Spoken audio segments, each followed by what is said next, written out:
bahkan atau istilah mereka itu diinstruksikan adalah seluruh partai politik kecuali partai ada diistilahkan kecuali partai U. Anies kotor, Ganjar kotor, karena mereka memakai fasilitas yang curangnya itu 20%. Kekalahan, tetapi sedikit orang ketika dia bersiap dengan barisan, saya kira itu lebih menakutkan buat orang seperti Jokowi. Dan dikirim ke pusat untuk kepentingan dana alokasi umum dan kepentingan suara mereka basis.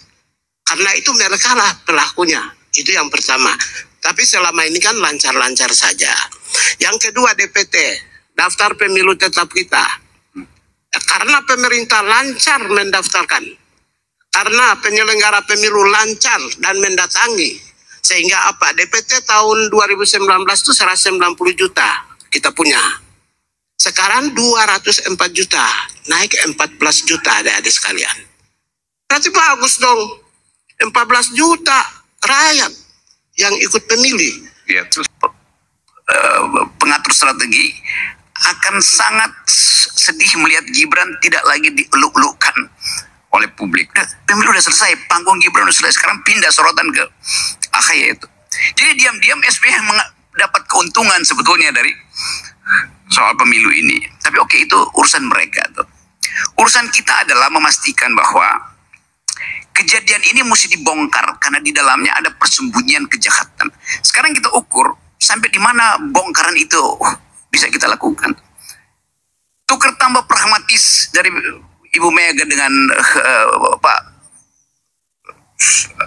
01 ini, ya ujungnya cuma ingin memenangkan pemilu. Tapi bagi rakyat ini bukan soal menang pemilu, kejujuran di dalam pemilu itu. Of government, warga negara kami semua ini punya hak untuk ikut berpartisipasi dalam pemilu sebagai pimpinan. Tapi negara sudah close, ya itu saja. Namun dalam prakteknya kami mendapat banyak kabar, banyak bukti bahwa tekanan terus untuk melakukan perubahan data, membantu yang awalnya satu partai politik, kemudian semua partai politik kecuali partai U. Tidak mungkin kita semua bisa menjadi. Kenapa orang yang benar dan jujur dan menang itu takut untuk dipersoalkan di angket? Prabowo udah benar, Prabowo udah menang, Prabowo udah jujur, dia datang aja diangket kan? Itu logikanya kan begitu tuh. Yang dibantah dulu ya, nanti ada kesempatan buat pigai. Jadi pigai dari seorang pedagog berubah menjadi seorang demagog gitu kan. Itu soalnya tuh. Nah orang bertanya kenapa pigai berubah dari pedagog jadi demagog? Sogokan material apa yang ada pada pigai itu? Itu pertanyaan kunci kita. Karena perpindahan paradigmanya jauh betul. Gak usah dijawab dulu, sabar. Sekarang, Anda bayangkan. Dalam rangka free and fair election. Kalau ketika orang mempersoalkan Sirekap, maka Anda membatasi hak warga untuk mengetahui tentang proses pemilu.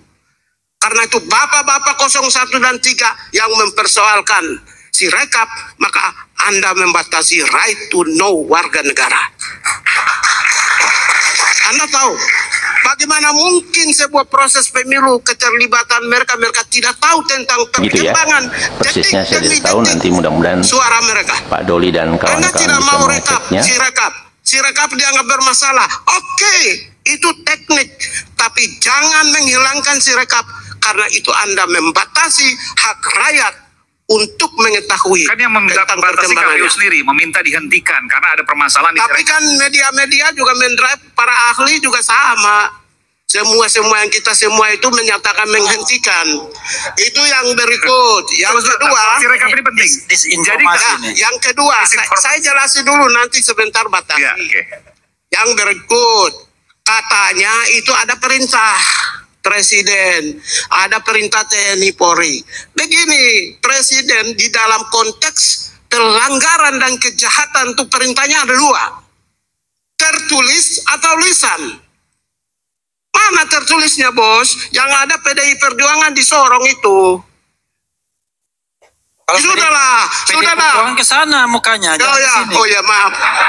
Yang ada di Sorong itu Yang bupati dengan lembaga intelijen itu baru perintah tertulis. Mana ada perintah dari Jokowi, ada Prabowo sebagai Menteri Pertahanan atau Panglima TNI atau Kapolri untuk memenangkan seseorang. Karena itulah namanya mensreanya ada di situ. Demi Prabowo sebetulnya angket ini mesti dijalankan dengan dukungan Partai Gerindra. Ya. Problem itu. Anda bayangkan nanti di Universitas, di kampus-kampus dia ini nih, ada foto Prabowo di situ, foto Gibran di situ. Setiap hari orang lihat ini kok nggak nyaman ya, lihat kayak ada gangguan terhadap Republik kalau lihat fotonya Gibran kan. Kan kasihan juga Pak Prabowo. Kan ini yang masalahnya kan dibuka terus, dibikin juga Pak Jokowi. Itu dasarnya. Jadi kebersihan pemilu mesti betul-betul diatasi dengan meloloskan hak angket itu. Oke. Ini saya mau Satu bicara. katanya itu 82% ya, turnoutnya untuk pemilu sekarang sumbernya Ketika orang selesai coblos, penghitungan nanti baru ketahuan. ketika Ya. orang coblos bukan perhitungan, Anda itu tidak pernah ikut di dalam penyelenggaraan pemilu. 82% Saya ketua pemilih tim Indonesia dari pemantau mana nasional sumbernya? Komnas HAM. Saya tanya, dari mana sumbernya? Saya ketua tim pemantau Dari nasional. mana sumbernya? Ketua tim. Yang saya cari barusan itu Ya. target KPU tahun ini 82% Ya, itu pemilih. itu kamu sudah ngomong. Itu target, Udah, bukan itu. hasil. Gimana? Anda Berarti membedakan kan aja Anda data sudah KPU. ngomong. Itu target, bukan Ya. hasil. Gitu, Kalau, beda. gitu loh. kalau anda tidak mengerti sistem, Pigai, hasil pemilu Begini. belum diumumkan. begini, Nanti kalau pada anda bukan tidak 2%. mengerti sistem, Ngawur Anda. jangan asal ngomong. Itu yang namanya logika falasi. Nah, gitu. Tuh, Siapa baru yang berikut Siapa yang logikal falasi atau semua, sesat pikir? semua. Wah. Nggak boleh hanya satu. Ini teman saya. Termasuk Pak Pigai ya? Sesat pikir nih. Saya tidak. Oke. Baru variabel yang keempat itu money politics. Begini, kalau money politics itu bukan uang negara. Saya mau sampaikan, uang partai politik atau kandidat. Mana uang kandidat dan partai politik? Coba tunjukkan. Diam aja. Kalau begitu selesai. Pertarungan gini ya. Rocky. Rocky, I love you, Rocky.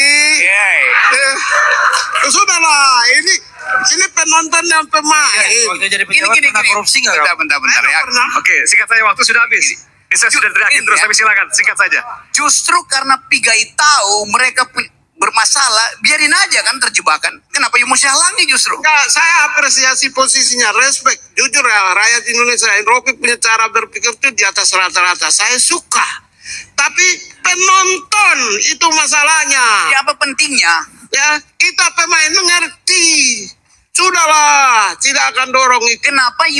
Kenapa saudara Pigai itu menghalangi hak publik bahkan untuk nonton keburukan di antara mereka yang menginginkan hak angket? Kenapa? Saya minta. Mestinya sebaliknya Anda dorong Prabowo itu bilang, saya tahu mereka itu bajingan semua, saya akan datang ke situ tuh, saya dorong supaya hak angket, supaya bisa dibuktikan bahwa yang menuntut hak angket dua partai ini itu betul-betul partai Sudah bajingan. kita diam Apa sampai maksudnya, Pak? inaugurasi tanggal 20 baru Rocky kita sama-sama. Kan pendukung AHY juga kan? Tidak, saya tidak dukung Lama AHY. dong, sudahlah. Rocky udah. Apa pentingnya saya dukung AHY? Sudahlah. Nanti Saya- kita sama-sama kok. Saya juga pendukung AHY. Jangan salah. Silahkan. Kita dua sama-sama. Nggak ada itu, you mau cari-cari teman. Oke, Saya pengkritik. terakhir Bro Rocky, silakan terakhir. Saya terus mengkritik 02, mengkritik bukan sekedar AHY yang saya kritik, SBY saya kritik. Itu warna bajunya aja sama. Bang Rocky dengan saya. Baiklah, oke. Ada kata-kalimat Ini terakhir, ya. silakan. Saya akan tutup acara ini. Silakan terakhir, sebelum saya closing. Ya saya nggak tahu apa warna baju Anda sama dengan warna otakmu, itu saya nggak peduli. Tapi sekali lagi, poin kita adalah mau membersihkan proses ini nih. Itu dasarnya kan. Jadi kalau dihambat itu menunjukkan juga ada ketakutan pada 02. Oke. Kalau Anda bersih dan jujur, ya Anda maju. Kalau Anda tahu lawan Anda kotor, jebak aja dia kan. Itu dasarnya kan. Oke. Jadi saya bukan pemain bola, bukan pemain pelatih, tapi saya akan bawa bendera kebenaran itu dan lakukan victory lap. Oke. Kalau jujur kenapa gentar? Kalau bersih kenapa risih? Kan kalau lebih begitu. Jadi tidak ada yang perlu dikhawatirkan, angket jalan aja. Mahkamah Konstitusi jalan aja. Kalau memang tidak ada masalah, tidak perlu ada yang dikhawatirkan. Begitu ya, Bung Pigai, begitu Bung Rocky, Bung Guntur, Bung Fahri, Bung Refli, dan Bung Adi. Lagi ke belakang sebentar. Dan pemirsa, ada ambisi dan hasrat lupa diri yang